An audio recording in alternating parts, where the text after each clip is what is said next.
എന്നാ മോനെ? ഞാനെന്തോ പറയട്ടെ? പറ. ലോഡഡ് ഫ്രൈസ് ഉണ്ടാക്കി തരാ.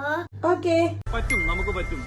ഉരുളക്കിഴങ്ങ് എടുത്ത് തൊലിയൊക്കെ കളഞ്ഞ് ഇത്തിരി കട്ടിക്ക് നീളത്തിൽ അരിഞ്ഞ് വെള്ളത്തിലിട്ട് വയ്ക്കാം. കളറ് മാറാതിരിക്കാൻ വേണ്ടിയിട്ടാണ് ഈ വെള്ളത്തിലിട്ട് വയ്ക്കുന്നത്. പാത്രത്തിലേക്ക് വെള്ളം എടുത്ത് ചൂടായി വരുമ്പോഴേക്കും പാകത്തിന് ഉപ്പും അരിഞ്ഞു വെച്ച ഉരുളക്കിഴങ്ങോട് ഇട്ട് ഒരു 3/4 വേവാകുമ്പോഴത്തേക്കും ഊറ്റി തണുപ്പിക്കാൻ വെക്കാം. പാനിലേക്ക് ഓലൊഴിച്ച് ചൂടാക്കി കുനുകുനാന്ന് അരിഞ്ഞു വെച്ച വെളുത്തുള്ളിയും സവാളയും ഇട്ട് വഴറ്റി കുറച്ച് മുളക് പൊടിയും കുരുമുളക് പൊടിയും ഇട്ട് നന്നായിട്ട് മൂപ്പിച്ച് പാകത്തിന് സോയാ സോസും കെച്ചപ്പോടും ഇട്ട് നന്നായിട്ട് ഇളക്കി വേവിച്ച് കുനുകുനാന്ന് അരിഞ്ഞു വെച്ച ചിക്കനോടെ ഇതിലേക്ക് തട്ടി ഇളക്കി എടുത്ത് മാറ്റി വയ്ക്കാം. തണുപ്പിച്ച് വെച്ച ഉരുളക്കിഴങ്ങിലേക്ക് പാകത്തിന് മുളക് പൊടിയും ബട്ടറോടും ഇട്ട് നന്നായിട്ട് ഇളക്കി എയർ ഫ്രയറിന്റെ ട്രേയിലേക്ക് തട്ടി 200 ഡിഗ്രിയിൽ ഒരു 15 മിനിറ്റ് വെച്ച് കഴിഞ്ഞിട്ടുണ്ടെങ്കിൽ ഫ്രൈസ് റെഡിയാവും. ഇടയ്ക്കൊന്നും എടുത്ത് ഇളക്കി കൊടുത്തില്ല കേട്ടോ, ഇല്ലെങ്കിൽ കരിഞ്ഞു പോകാൻ ചാൻസ് ഉണ്ട്. പാത്രത്തിലേക്ക് ഫ്രൈസ് ചിക്കൻ ഓനിയൻ ചീസ്, പിന്നെ ഫ്രൈസ് ചിക്കൻ ഓനിയൻ ചീസ്, അങ്ങനെ 2-3 ലെയർ ആക്കി ഈ ചീസ് ഒന്നും മെൽറ്റാക്കി മേളിൽ കുറച്ച് അലപ്പനോയും കെച്ചപ്പും മയണസോടും ഇട്ട് എടുത്ത് കഴിഞ്ഞാൽ സംഭവം റെഡി.